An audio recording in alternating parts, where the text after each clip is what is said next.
It's your boy Miguel, and I'm about to come at you with another book review, a book that I feel is going to be very valuable to you if you're in a business, if you're into, making that cheddar, that change, if you're a marketer, but if you're the one running the business, this is going to be just as valuable to you.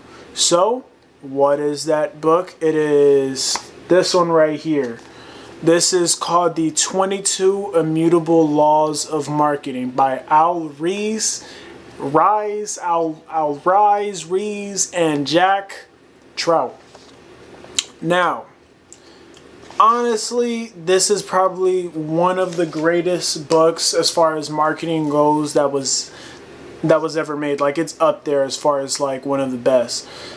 It's less of how to, more of just things that you should make sure that you're doing, things that you should make sure that you're avoiding, and a lot of stuff you wouldn't even expect or even think about. That's the type of stuff that you'll find inside of this book, which makes it extremely valuable.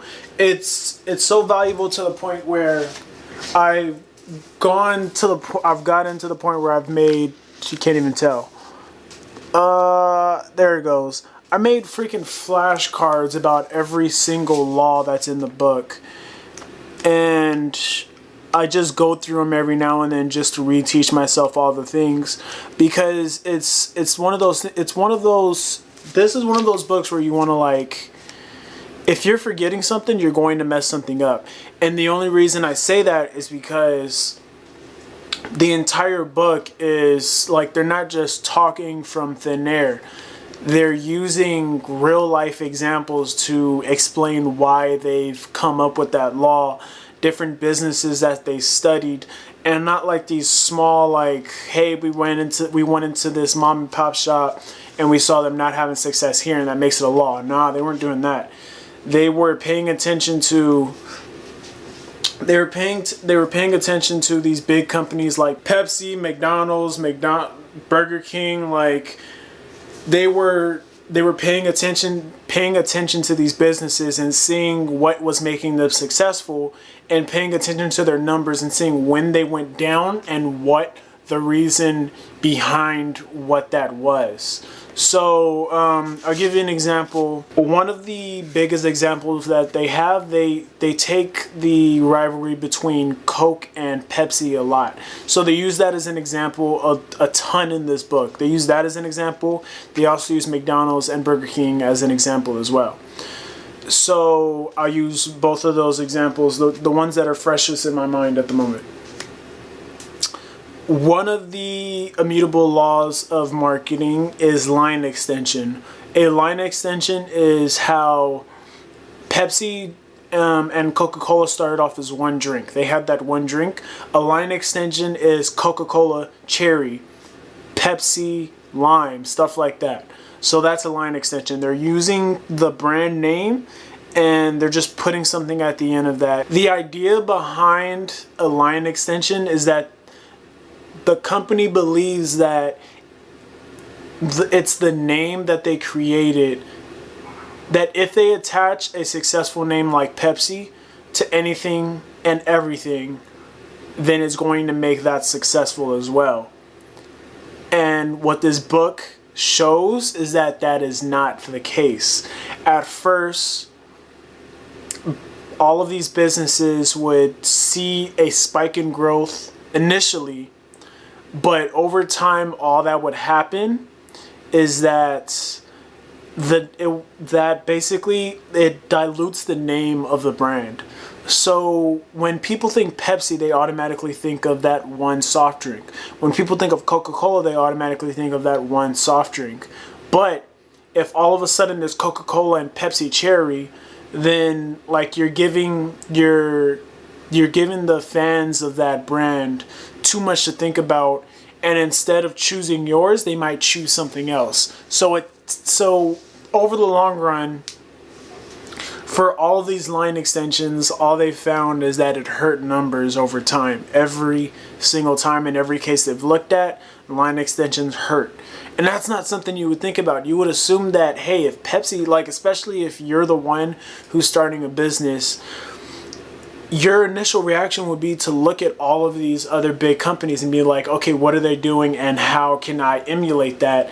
Not realizing that because they're such a massive business that when their numbers are starting to hurt, no one is going to see that. And it's going to be your natural inclination to try and like mimic what they're doing, and you take your product and try and extend that line with the name that you've already chosen, not realizing that they lost the money when they did that, and the smartest move would to be to give that another name. So if Pepsi, and they have examples in the book that I can't think of at the moment, but they have examples where, and I'll just use Pepsi as an example even though they didn't do this, but where say Pepsi, like if they did want to make a cherry flavored soda, the best move would have been to like give it an entirely different name, like not name it Pepsi, give it an entirely different name, and somehow like put it in the same box as some like Pepsi drink, or just like market it the same way they were doing Pepsi, because they obviously know what it took to make that soft drink successful. They should have done the same exact thing with a completely different drink under a completely different name. That's the move to make, because then those two names can stand on their own instead of diluting each other. That's the entire point. Real quick, I'll give another example. It's called the law of sacrifice.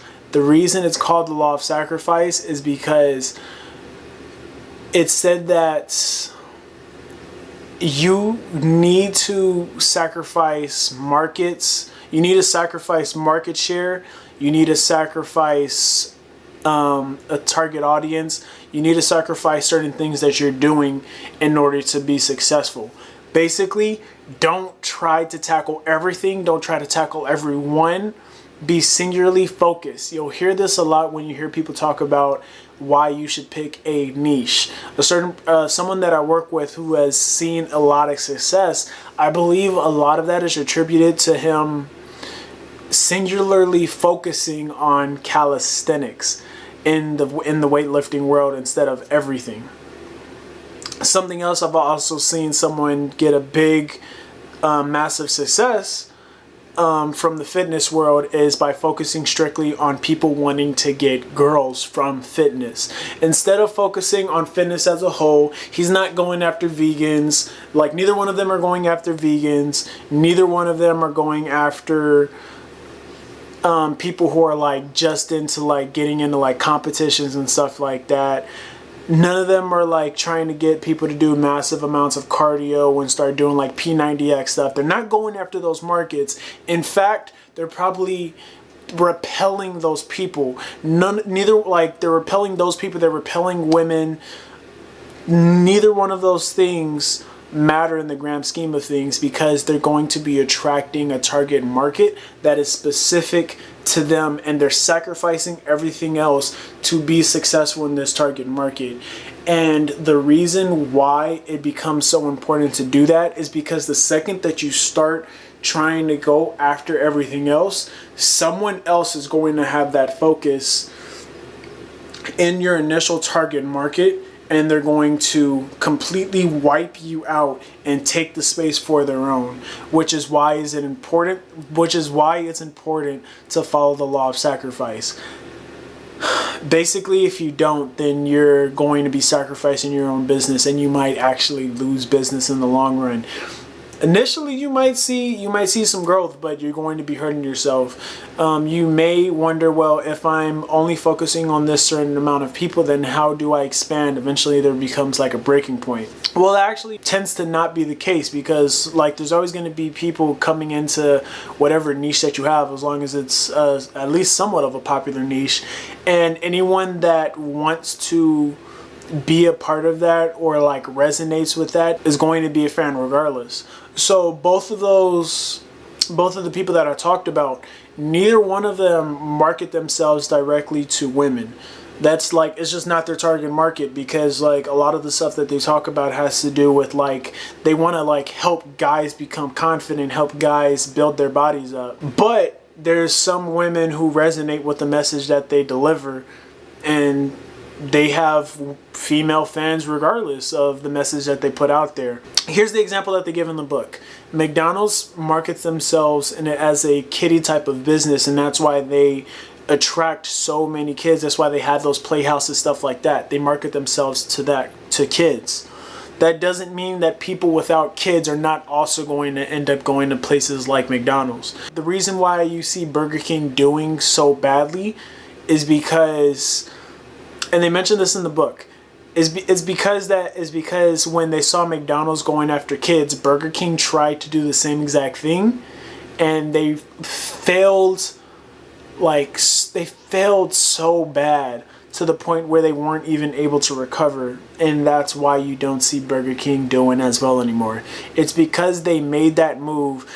The suggestion that they said in the book that would have made Burger King do well all the way up until now is if they made themselves like the sophisticated burger place. If they marketed themselves as, hey, we're the place where you want to go to if you're sophisticated, you're an adult, and you're on the go and you need to be quick.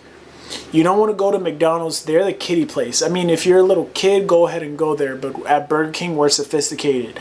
If they would have made that move, according to this book, they said they would have been wildly successful. And honestly, I believe it, considering the fact of how badly they tanked and how little Burger Kings you see down the street and how so many McDonald's you see all over the world. So I highly suggest you read this book if you're into business whatsoever. If you're watching this YouTube video, I'm assuming you are. Pick up this book, read it, study it. You don't have to make flashcards like me. I'm just a nerd, but I really do believe it'll help because it makes it a lot easier to go through. A lot of this book is like case studies, just proving their points. I have literally everything in just a few note cards and just like a couple notes that I write in the back. So that just goes to show that it's a quick read, but it is worth like reading through the case studies that show like what exactly they mean, because they dive a lot deeper in it. So yeah, I'm gonna end it there. As always, subscribe, turn on notifications so you can check out the next video. I'll upload at least one video a week. Comment, let me know what other books you would like to hear about, any sort of things that you would like to see on the channel. And thanks. Peace.